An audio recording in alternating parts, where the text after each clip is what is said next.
Строительство самого ожидаемого социального объекта села Сургахи началось в мае прошлого года. На сегодня здание полностью готово. Внутриотделочные и фасадные работы завершены. Все коммуникации, отопление, канализация, электрические сети подведены. Налажена система безопасности. Электрики, кафелер, не отезер, краскактезер, дерек болхурдядян, мебель авотяни. Арахарда болхур жергижистидиант малужа хам киштакон тагначылыш объектикар. Новая амбулатория расположилась на 8 сотках земли. В медучреждении будут функционировать взрослое и детское отделение. Здесь расположено 17 помещений. Кабинеты терапевта, стоматолога, гинеколога, врача общей практики, педиатра, процедурные и прививочные со всем необходимым оборудованием. Также диагностическая лаборатория. Отныне врачи смогут оказывать больным полный спектр медуслуг.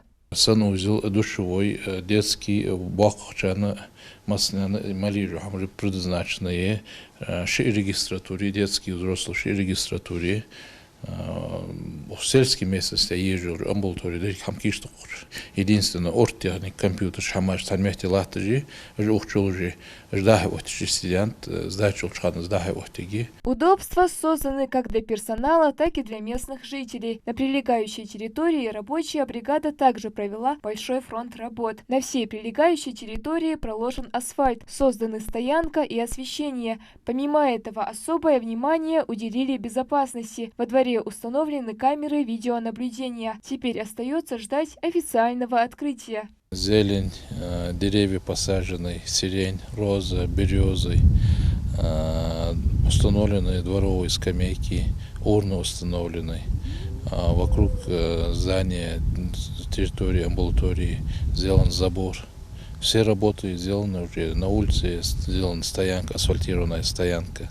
С большим нетерпением открытия ждут местные жители. Медицинское учреждение расположилось в непосредственной близости к новой школе на 700 ученических мест, чему жители села особо рады.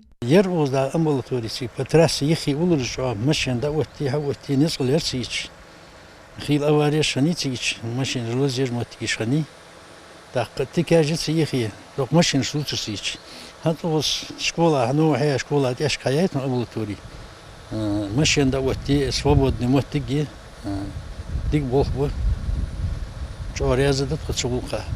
Новая врачебная амбулатория возведена в рамках реализации национального проекта здравоохранения, который инициирован президентом страны Владимиром Путиным. Медучреждение рассчитано на 100 посещений в смену, так что получить квалифицированную медицинскую помощь в современных условиях жители Сургахи смогут в полном объеме в ближайшее время. Малика Измайлова, Султан Булгучев, Пагас 24.